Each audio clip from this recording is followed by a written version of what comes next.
box full of goodies, resources that are free, available at the website. And I hope that some of you guys at least had time to go and print this page. If you didn't, it's highlighted in the featured section on this group. And it's kind of the bones of our discussion tonight. And it's a part of the handout that looks like this. Why do I binge eat and how do I stop? And anyway, this is a touchy subject. And I am not a licensed counselor. I'm not a physician. I'm not a nutritionist. So, oh, excellent, Sandy. Yay. Terry, thanks for posting the link too, so you guys can print it off. I'm just someone who has struggled with binge eating.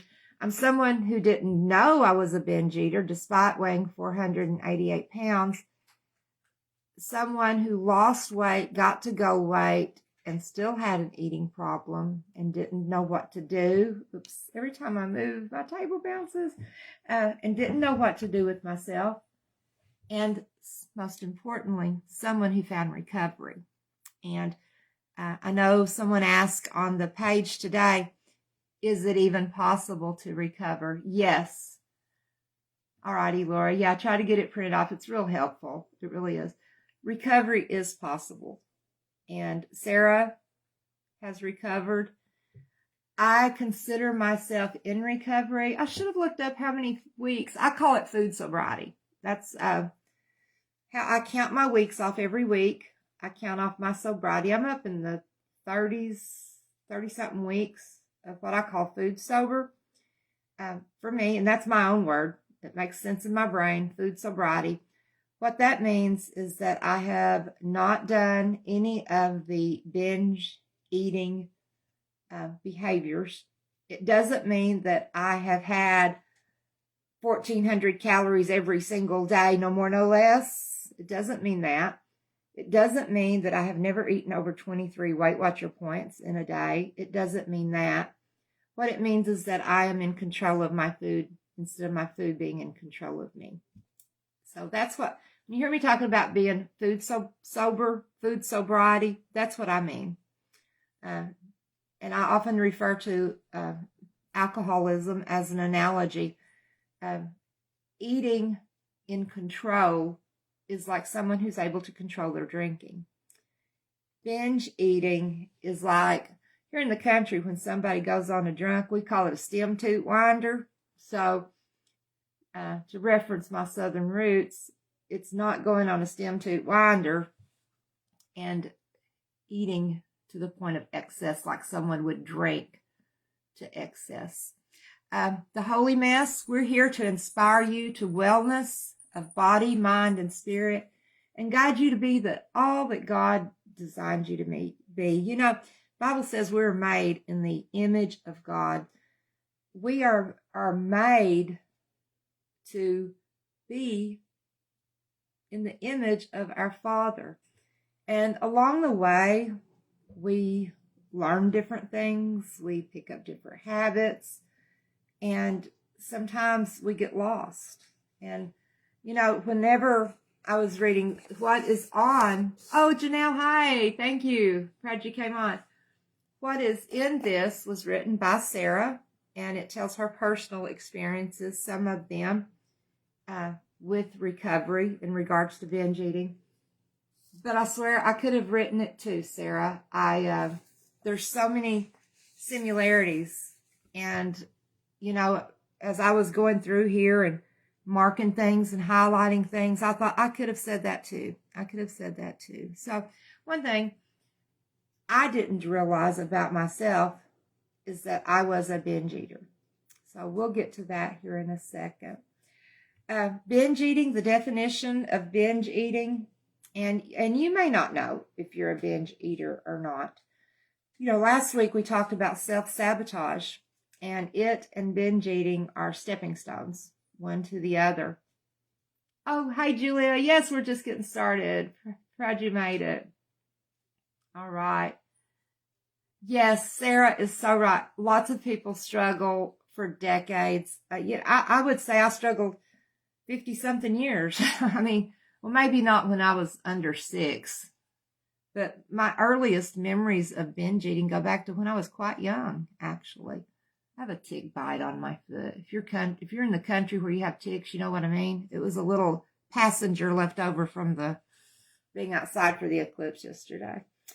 But binge eating is compulsively eating large amounts of food to the point of pain, of discomfort, for myself, to the point of failure to recognize, or when I did recognize the quantity in which I ate, I was astounded. It was just like one more, and then, oh my gosh, where did that pile of wrappers come from? It's losing yourself in your food. It's not going back for seconds. It's not Thanksgiving dinner where you hadn't had turkey and dressing all year long. It's not that. It's not overeating. It is eating compulsively and usually with a purpose, like especially where emotions are concerned.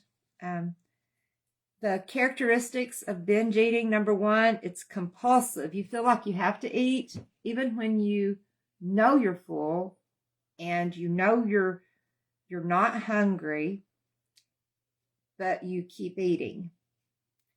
It's ritualistic, which means you have certain foods and a certain pattern to your eating. For me, stopping was the bottom of the bag, or the pile was gone. There was no stop sign literally till I hit the bottom of whatever food it was I was eating. Well, hopefully my little Layla Kate's come to sit in my lap. For you guys that are new on here tonight, this is Layla Kate. She almost always joins us at some point or the other. My little baby girl. Binge eating is repetitive, which means it's something you do over and over and over again. And this is despite the fact of not wanting to. It's painful. You eat to the point of pain, and not just physical pain, but often it causes you to have emotional pain. Binge eating is often done in secret. For myself, I can add shame, being ashamed of binge eating, not wanting anybody to see how much you're actually eating. Fast, how quick, large bites, like making, Susie, you identify when the bag is empty. Yes, and you guys share what you're comfortable sharing. Don't feel pressured to share anything you're not comfortable sharing. I like to be in a safe place. And, me, in a little while, when we get through this, I'll share my own personal story with binge eating and recovery. And it took me forever to admit I had a binge eating problem. And, it's hard to come forward. So we tend to eat it fast. We tend to hide when we eat it. We tend to hide how much we've eaten. And that's the 7th characteristic, is zoning out, which is you technically know what you've ate, but you're in the throes of a binge and you are so compelled just to eat that the element of denial is so strong, you can't pull yourself back from that food until literally it is gone. Sarah and I have a similarity here. She says that she hid her binges from her husband for most of their marriage. She really only told him a few years ago, after they'd been married 25 years. Exactly. Of course, as with anything, if you feel like you need professional help, there is no shame in reaching out for help from a professional. For a lot of us, that's the path to recovery.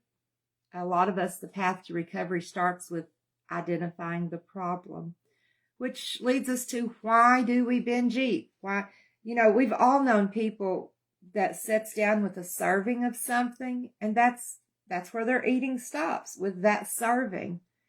And I was never one of those people. I remember, like I said, I'll share some of my own ugly. And with this, some of my own ugly is, I don't remember ever having, like, it was Highland, that's my preferred, Highland French onion dip and Ruffles chips before. And I remember going to like a baby shower or a wedding shower, maybe like at church when I was a kid, and that just being so good that I just kept eating it and eating it and eating it. And that has always been one of my binge foods, is specifically Highland sour cream and onion and Ruffles.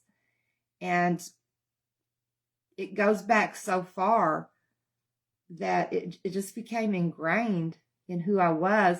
It's kind of like a splinter. When you stick a splinter in, it becomes a part of you until you pluck it out. And until it's plucked out, healing doesn't happen. Genetically, our bodies, God made our bodies with this amazing survival instinct. We are fearfully and wonderfully made. We're told that in the Bible.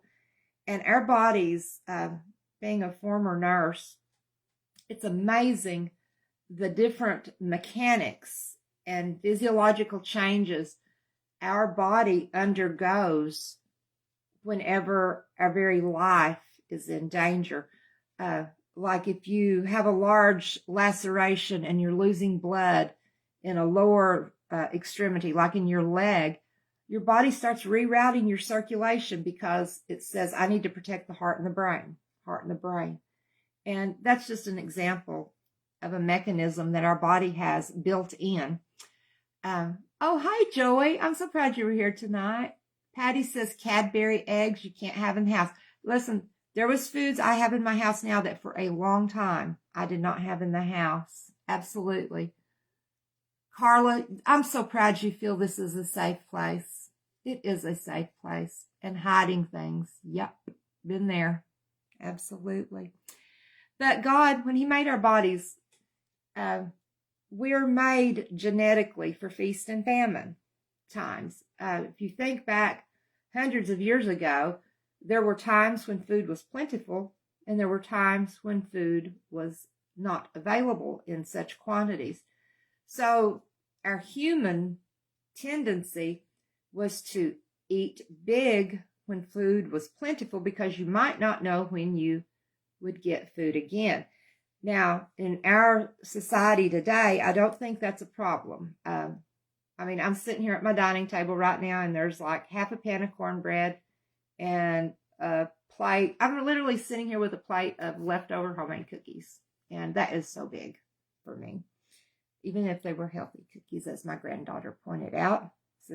She says, Nanny says I can eat all these I want because they were healthy. And they were. So before you start beating yourself up, number one, be compassionate to you. It took me so long to learn to be nice to me. And I didn't even know I wasn't being nice to me. It was the tape that I played in my head over and over and over. Those negative things that we tell ourselves. So be nice to yourself. Treat yourself with compassion. So before you beat yourself up, keep in mind, our bodies were genetically programmed to live through episodes of famine. I don't think Ruffles and French onion dip applies to famine, but anyway, that's where I found myself. So we have the genetic tendency. This, I know Sarah says in the handout, and I know with my own personal experience is so true. Binge eating often starts by overly restricting foods. Now that sounds contradictory to say it, but remember a few weeks ago when I had read that about what food do you have on a pedestal that you need to take down? Levelize the playing field with food. When you hear somebody say, I'm going on the D word, a diet, which I don't like that word. It's a word I don't like to use. When they say I'm going on a diet and I'm getting rid of blah, blah, blah. It's not going to be in my house at all.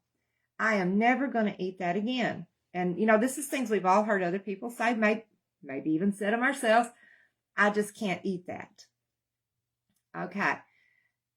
When we get to that state where that we're hungry, yes, Gunnar, if you could go back and catch last week's self-sabotage and go to the Holy Mess website and do the self-sabotage quiz, I think you'd get a lot out of it. A lot of us did done that last week. Overly restricting yourself backfires because that primitive hunger takes over. Remember, we were programmed to exist through feast and exist through famine. So when your body recognizes feast time, it's doing what it was made to do. It's feeding itself because it has just come out of a period of famine, if you can use that as an example. The primitive hunger takes over and we are driven to consume large amounts of food. Now, our modern bodies have learned that calorie-dense foods, if you remember the calorie density chart, calorie-dense foods tend to be the most self-soothing. I don't think ever in my whole entire life have I said, oh boy, my stress is so high, I need to eat a baby carrot. Many times in my life, I've said, my stress is so high, I need to go through every drive-thru in town and get donuts and eat it all before I get home. That I have said. Never, you know what, I'm stressed, I should stop and buy some baby carrots. So, you know, the primitive hunger and calorie-dense foods, we've learned that those really good foods feel so good and they elicit good feelings within us. Maybe they elicit good memories. Maybe they push down emotions that we don't want to deal with. That's very common with binge eating behavior. Hi, Renee and Anne Marie. They just got here. Proud you guys are here. And I think this one probably applies most to me, is habit. And believe it or not, that's a component of how we got to the point of being a binge eater, is habit. I think I learned from my dad. I love my daddy very much, and I miss him so much. He was a good person, a good man, a preacher for 42 years. But my daddy liked to eat. So there is a genetic obesity factor for me. And Daddy, as soon as he walked in the house, he wanted to eat. If he got up from a nap, he would eat. He was raised up in a time, he was born in 34. So around here, I've heard a lot of old timers say they never knew when the Great Depression came and when it left because things were so hard around here. And I've heard my daddy say they just eat whatever come across the yard. So I know in his childhood he experienced true hunger. He said that his daddy would fix a pea patch every year, and people would come and borrow peas, or he'd give them peas. So peas was a very important part of livelihood. It didn't matter if you liked them or not. I know my dad, I've got a cup of hot tea sitting here. My daddy almost never would drink tea because he remembers as a kid having to drink sassafras tea medicinally. Hi, Cindy, proud you made it. So I can understand my daddy's drive to eat because he had lived through times that were hard, and after he got grown up and got a job and all this stuff, and times changed, and food was plentiful. He just ate all the time, and he was overweight too. So me growing up in that environment, hi Paula, growing up in that environment, I learned that when you got home, you ate. Because why? Because it's what we do. When you got up from a nap, you ate because that's what we do. If you were bored, let's go check out the leftovers because that's just what we do. So for myself, I really think that eating without regards to hunger was a learned behavior, and I claim responsibility for continuing it throughout my life. I said tonight at Weight Watcher Workshop, no one ever force-fed me. I never had a bite put in my mouth that I did not put there myself. So, well, I guess when I was a baby, they fed me, but you know what I mean. So a lot of it is habit. You know, we get used to it. Maybe we get used to the feeling You know, the euphoric feeling. I hope some of you guys know what I'm talking about. If you can relate to that euphoric feeling that comes from food, say something so I don't feel like I'm the only one. But, you know, like a food high, you know, it's like a junkie getting the fix. Food was the universal fix for anything. Boredom, food. Sad, food. Nervous, food. Upset, food. Happy, still food. You know, food was the universal soothe all for whatever was wrong. Sarah gets the food high. Yes. Susie, the food fix. Yes. You know, it feels so good to be in the company of people that are like-minded. Carla can relate. Yeah. You know, it makes us feel better to know that, you know, it's like I'm not in this alone. And that there is hope. Indeed, there is hope. So to stop binge eating, that's the question. We know what it is. We probably can recognize it either currently in our life or at a season of our life. Sandy relates to Patty, comfort. Yes. Happy. Celebrate. Yes. All of those. So much. Yes. So to stop eating, for me, y'all have heard me say this a lot, the fall challenge last September, it's like I had my head screwed on straight. I got to goal weight. My head started getting unscrewed, just twist at a time. And even though I had all of these tools, which that leads into next week's topic, but even though I had all these awesome tools I had learned through Weight Watchers and through what did work and what didn't work, I still was a binge eater. So I'm going to insert part of my own story here. And this is really painful for me to share, but it's okay because we can do hard things. And my whole mission after weight loss was I wanted to help someone, one person. It would have been worth it all for me. So after I got to goal weight, and like many, oh, Cindy, honey, that's okay. I'm just proud you're here now. Like many people, when I got to go weight, even though part of my brain knew this was a lifelong commitment, like the adult part, my toddler brain was saying, "Do you know you can eat anything you want?" Yeah, adult brain, yeah, I can eat anything I want anytime. I'm not on a restricted diet. That's what Weight Watchers teaches. You can eat anything you want, count your points and go on. Toddler brain is, yes, but you can eat 5 of those. That's the voice that became loudest to me. So I started gaining weight. Then I started panicking because I desperately, after getting to go weight, did not want to start gaining weight. And I know that's something that so many of us can identify, is the yo-yo pattern. Lose weight, gain weight, lose weight, gain weight, lose weight, gain weight. That is a sign that we've not fixed something yet, believe it or not, and a sign that we've probably over-deprived ourselves somewhere along the way. So that's how I fell down the rabbit hole of back into binge eating. And I don't know if you've had a chance to read the article that's posted this month I wrote for the Holy Mess. It's on nourishing yourself. I had become physically, mentally, and emotionally exhausted. I had 2 big surgeries in 12 months. I was trying to work. I was a wreck on every cylinder I was firing on. And I knew that. But every day I'd say, okay, we're going to do this, right? Yep, right. We're going to do this. Start off strong. Breakfast, good. Check. Tracked, check. Lunch, tracked, check. Good. Supper, yeah, pretty good. Check, tracked, good.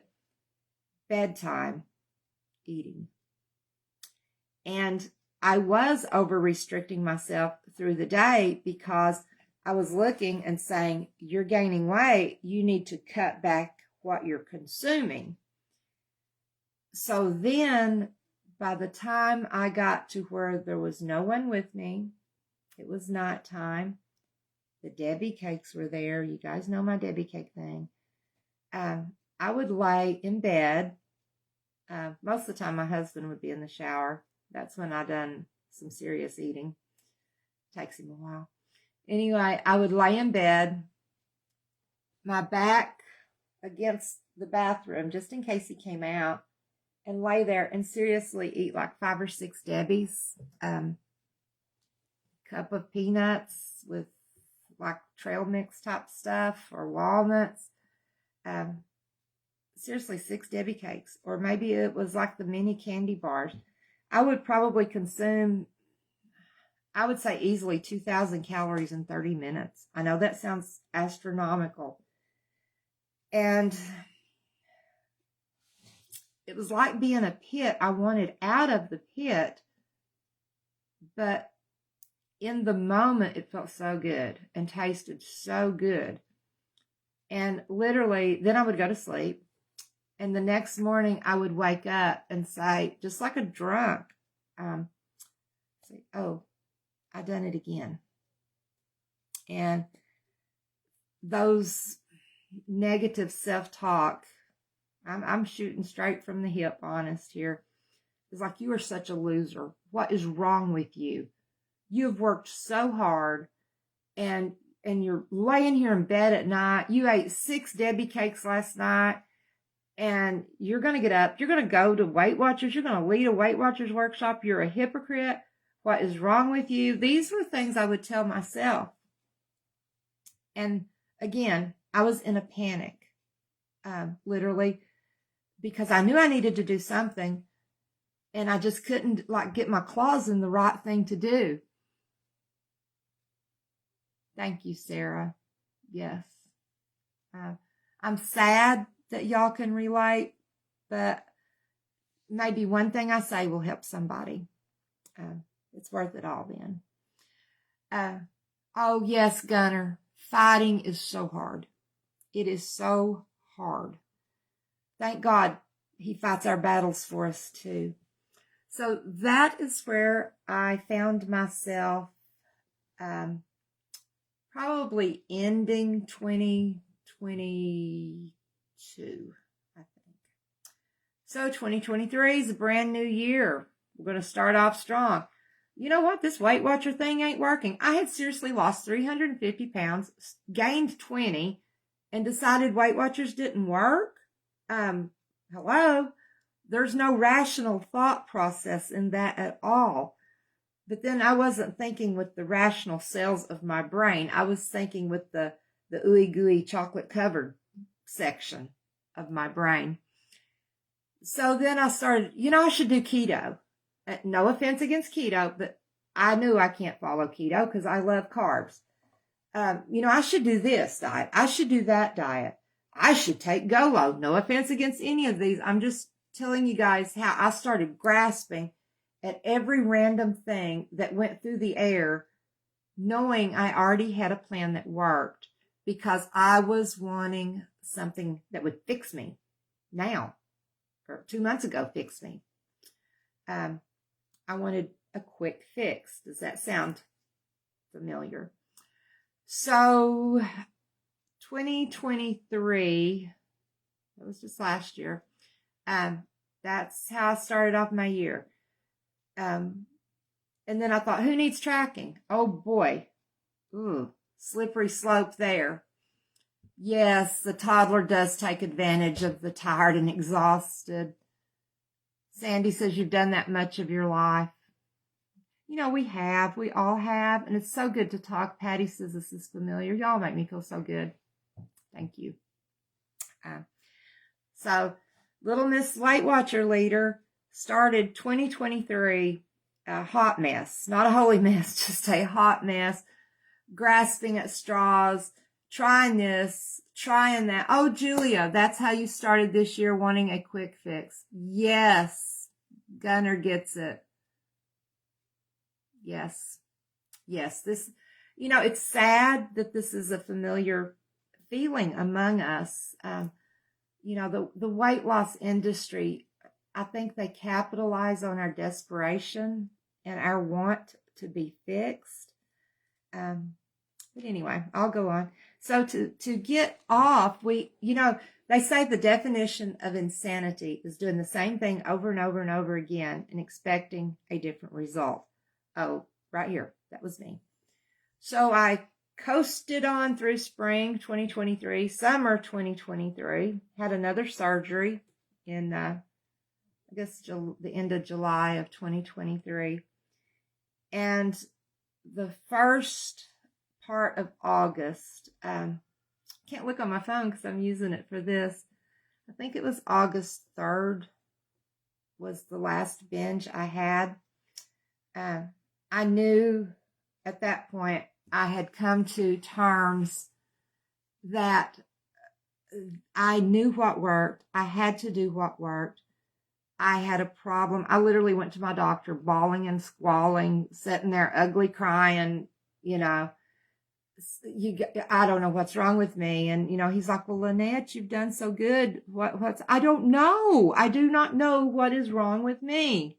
Again, I'm broken, right? Sound familiar? So I don't know, I stumbled through August without doing any damage or without really losing much weight, but I was able to rein in some of that binge eating behavior, not near perfect. So the Holy Mess was having the fall challenge, and I thought, this is what I need. I need to commit myself, literally, commit myself to a 30-day program. I can do anything for a few days, and the accountability of having to post my log daily was very beneficial to me. And I'm going to do this for a month. You know what? I've done everything else. And at this point, I had probably gained 60 pounds and thought maybe nobody noticed. Had to buy new clothes again. Oh, the walk of shame. Clothes back up. We all know that. We've all been through those sizes of clothes.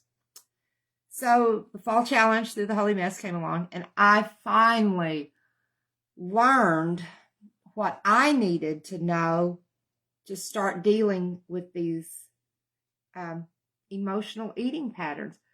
For me, number one was calling it what it was. I had an eating problem. I had a binge eating problem. No one gets to 488 pounds without an eating problem. No one lays in bed and eats 6 Debbie cakes every night. Not just like one night now and then, like 5 nights out of the week without an eating problem. So when I decided to come clean, my household has, my 2 older sons are grown and got their own families, and our 21-year-old daughter is in and out, but mostly here, and my husband. So I sat down with them, and again, ugly cried. I mean, snot just a going, and tell them, I've got to talk to y'all. I've done something bad. Now, they had to notice I had gained weight, but they loved me past that. And I said, I'm eating out of control and I need help. I have got to have help. And my husband, God bless him, he has loved me through some ugly stuff. And he loved me when I weighed 488 pounds. He says he loves me the same today. So I said, I eat like 6 Debbie cakes a night. And he said, I wondered what was happening to my Debbie cakes. I was like, it's me. He said, I thought Natalie was eating them. And she's like, no. I was like, it's me. So I had to come clean. That was an important part of recovery for me, just for myself, my personality type, is coming clean with those to which I had lied to. And not lies of commission, lies of omission.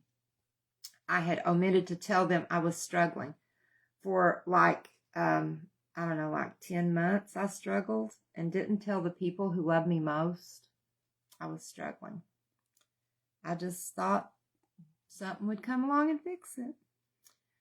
So through the fall challenge, I learned things that I had never applied to myself. And I had never been at a goal weight before. I didn't know how to live that life.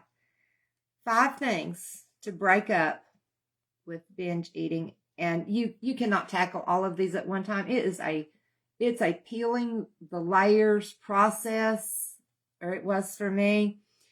Number 1, have a balanced food plan. Our bodies need nourished. They need nourished with food. We need emotionally nourished. We need mentally nourished, spiritually nourished. Maybe Sarah or Terry can post the link to the article I wrote on Nourish. I would still get out and try to walk. And one day I was having one of these, me and God, I'm so thankful I live on a dead-end dirt road where I don't have any neighbors, because I was walking and just spilling my guts to God. And just as plain as anybody has ever spoke to me, God told me to seek him. And I thought, oh. And right in the middle of the dirt road, ugly confession that I'm sorry, God, I have sinned. I've sinned against you. I've sinned against the temple. My body is the temple. I've not told my family the truth. So coming clean, forming a balanced food plan. Number 2, compassion. I'd been pretty rough on myself. I had been short on compassion. I had to learn to nourish me and to take care of me. Number 3, managing trigger foods. This is very much like I talk about introducing foods into a child, to a toddler. I had to learn how to reintroduce foods to me as an adult that was healing. Just like you would if you had, like say, an abdominal surgery, the doctor might say you do a liquid diet, then you do a soft diet, and you progress. I started out by bringing in the halos. I noticed those are on our chats just today. The little halo, a pint of ice cream. I thought if I eat the whole thing, I've not done that much damage, and it's one little pint of ice cream. And you know what? I would get my serving out, and I would say, this is my allotment, and put it back. And all of a sudden, I could have ice cream in the house. Now, I'm talking about coming with those Debbie cakes. There was a lot of nights that was sitting down with the bucket of ice cream and a spoon and eating till it was gone. So bringing those foods back in with boundaries. Ice cream was one of the first. I got past that. I reintroduced more of these trigger foods. One by one. There's a 3-strike rule. If you try it 3 times and you can't handle it, then it has to go away for a while. Kind of consider it a timeout, like taking a toy from a child for a while, just till that child learns not to throw it across the room or whatever. So learning to manage your trigger foods, learning what your trigger foods even are, changing your habit. Somewhere you have to break the chain. For me, it was separating food and emotions, which is the next thing, managing your emotions without food. Last Friday, I had not this past Friday, like 10 days ago, Friday before last. I had a very stressful day. I was in town. I think I told you guys this.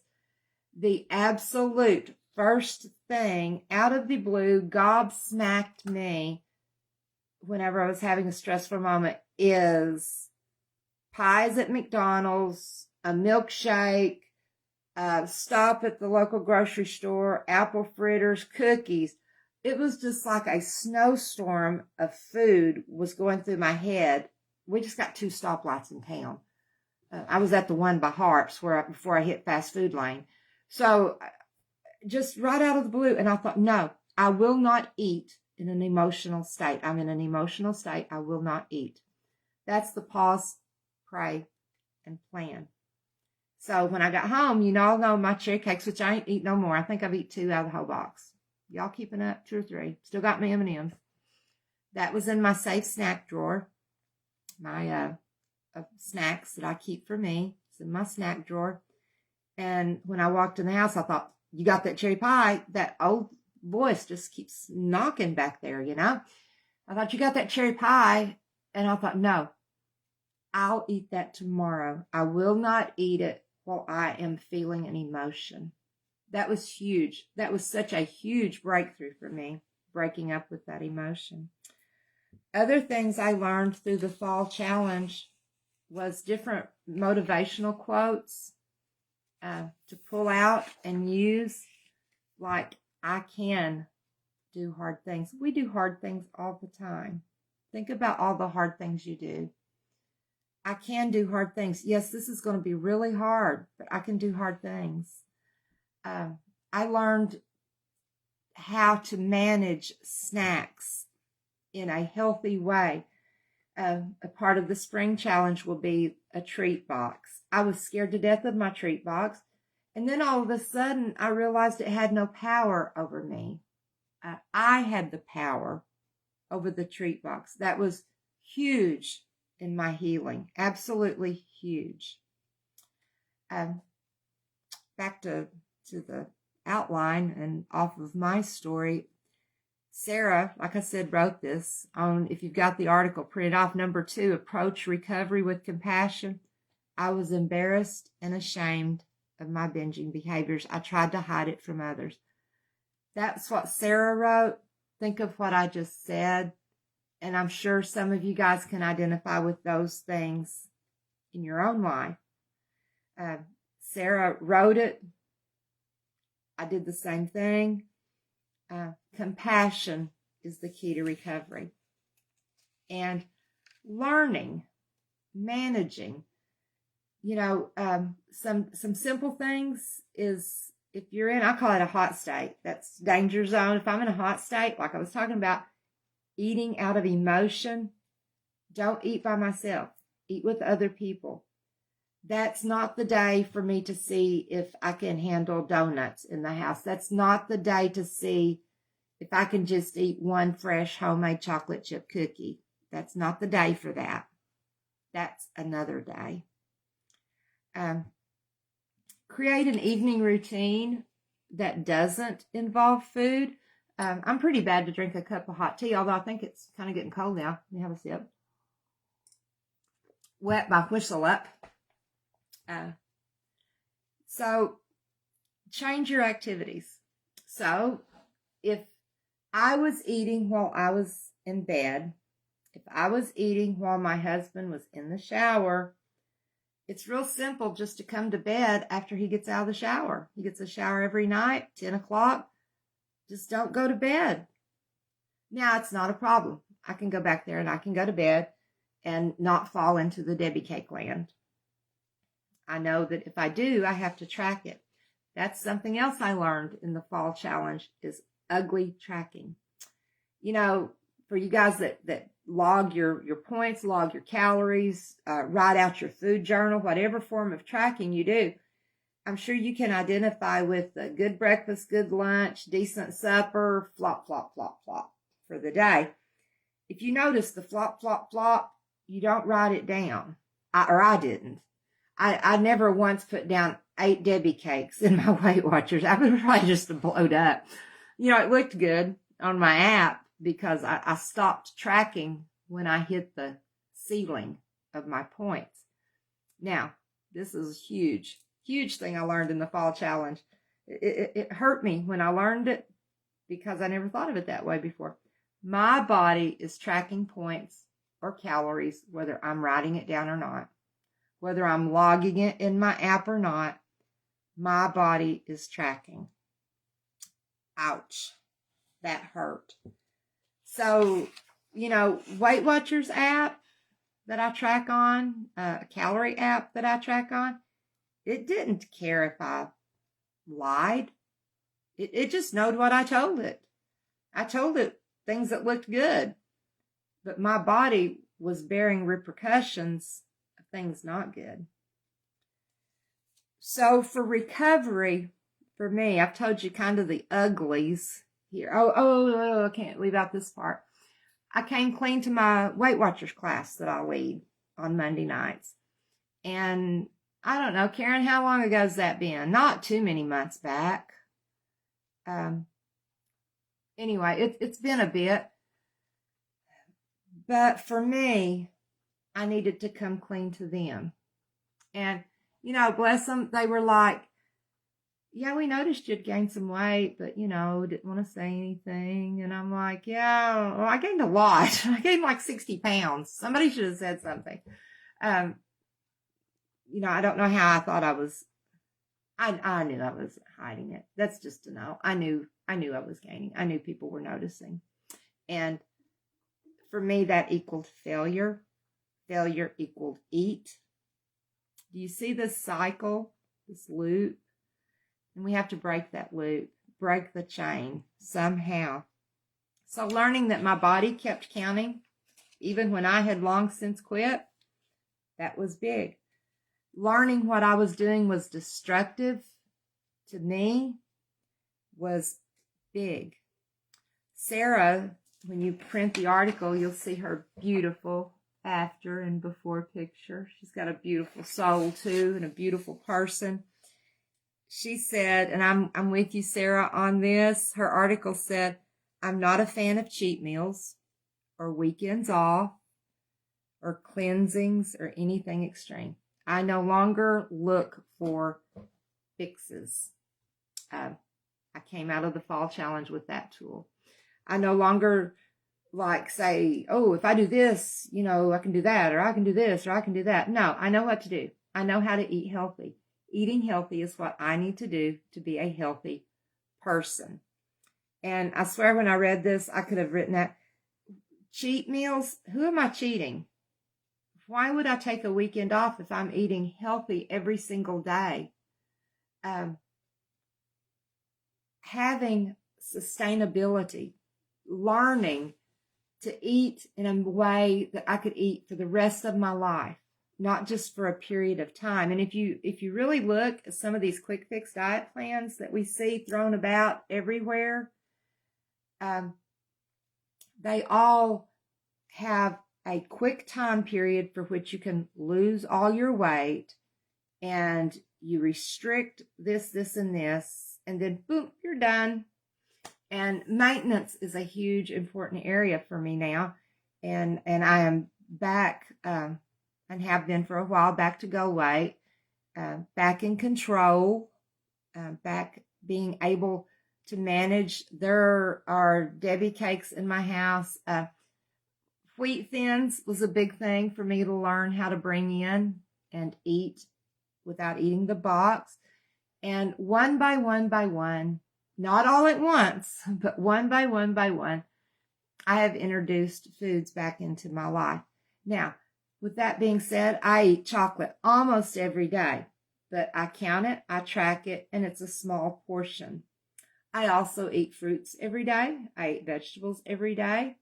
I eat high fiber cereal. I eat Greek yogurt every day. These are things I enjoy. I refuse to eat food that doesn't bring me joy. I'm not going to sit down and eat something I don't like. That doesn't even make sense, although I have done that before. I've stirred up some god-awful concoctions in my life and eaten, and acted like it was good, whether it was or not.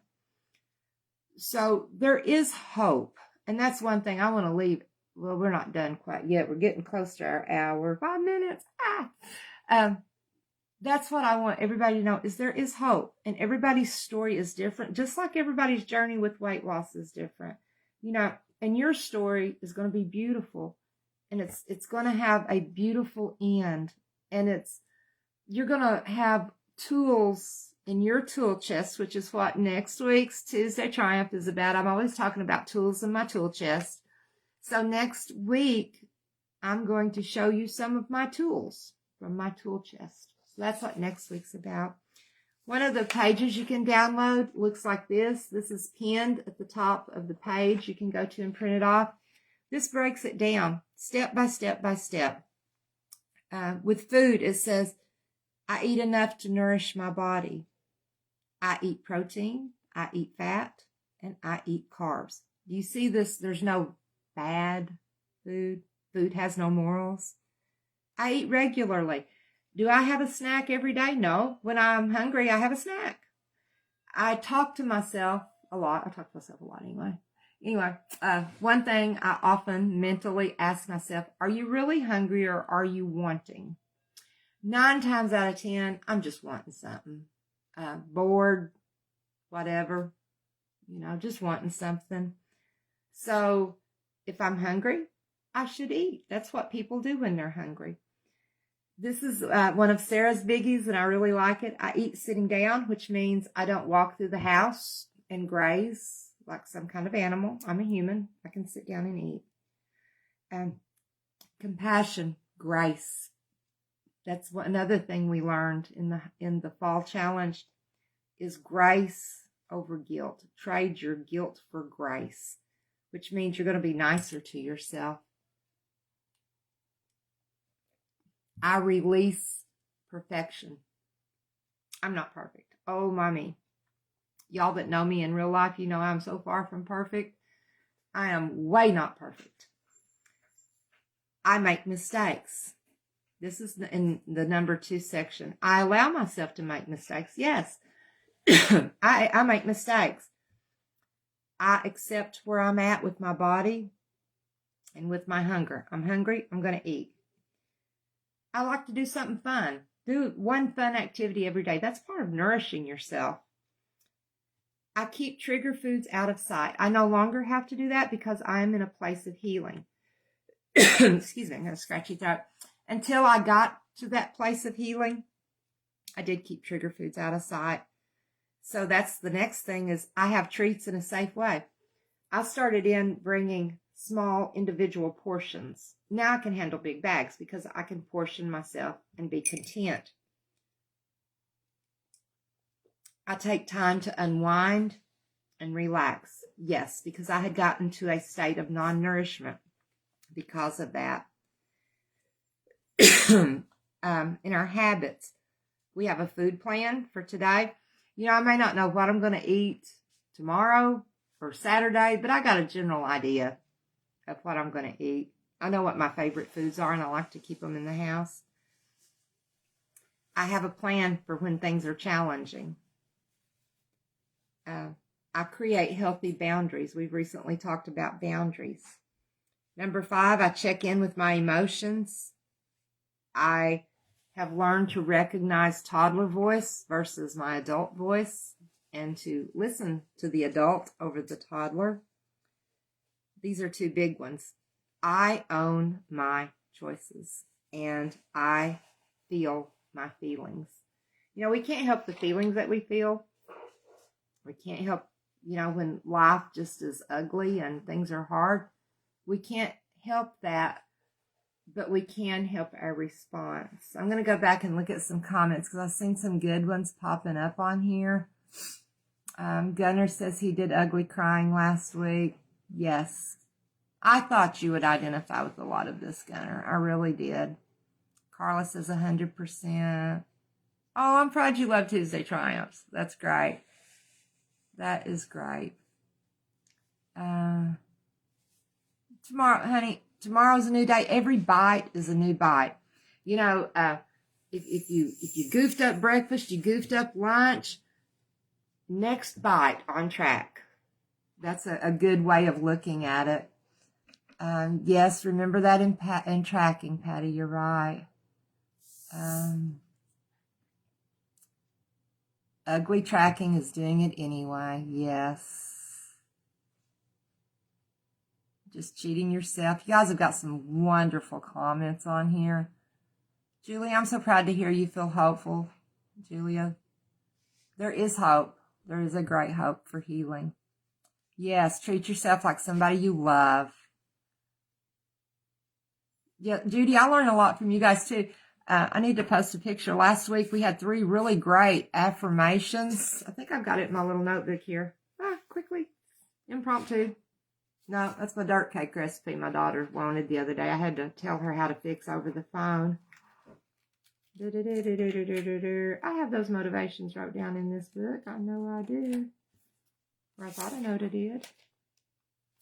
Nope, not there. I've got it wrote down in here somewhere. I'll post a picture of them. That ain't it either. Oh, aha, Crystal. Crystal said deprivation breeds deprivation. These are some affirmations that people shared in the comments last week. I went back and wrote them down. Carol Peavy said, change your mind, change your body, change your life. And Helene said, the holy mess is a bunch of seeds that many of us plant in ourselves and over time grows, and in time will hopefully have lots of fruit. Those are some great affirmations from last week. So I learned too. Sandy, I'm glad you were able to be here tonight. I am. Laura, that one hit. Yeah, it did. It did. It hits for a lot of us. Our crumbs from the table, I'll keep it short since we're right at a little tad over an hour. And comes from Psalms 46, verse 1. This is one of those huge comfort verses for me. God is our refuge and strength, a very present help in time of trouble. You know, when I was in the deepest parts of struggling with getting back on track and identifying binge eating in my life, learning how to deal with it instead of panicking and eating more, God was still there with me. He was my refuge. I learned to put more strength and faith in Him to pull me out of this because I could not do it by myself. And He was my present help in time of trouble. You know, God cares. He cares that we're struggling. He cares when we laugh. And the Bible says He bottles up our tears and records them in His book. So, you know, I may have been laying in the bed, facing the wall with my back to everything else, munching on things that weren't good for me. But God was just waiting on me to say help. And in my tool chest, the fall challenge came along. So, yes, that's right. Lots of loving friends and support. So, I hope I do, Susie. I certainly never seems like an hour. Me either, Kathy. You know, although I'm gifted with gab, I can sit and talk for a long time. So, I hope I've not overshared anything or triggered anybody. I would never want to cause somebody to feel any pain. But I think that if my story mirrors Sarah's story so much, I figure that some of you guys identify with things that either Sarah said in her article or that I've said. And just know there's hope. There's healing. There is recovery. It may be a step at a time, a potato chip at a time. Me, it was a wheat thin cracker at a time. But it does come. And being able to look at food and say, you have no hold over me. It comes in time. So there is hope for healing. All right, guys. Y'all have a wonderful, good week. Be watching your emails. The spring challenge is so good. I'm so excited for it. It's got some really good stuff. And like I said, this summer, you're not going to be left hanging. We've got some good plans and some exciting stuff in the works. And I will talk to you guys next Tuesday, and I will share my toolbox with you. I hope you like some of my tools, and I want you to bring some of your tools because I may need to get some for my tool chest just like you've got. I love you guys. Good night. Bye.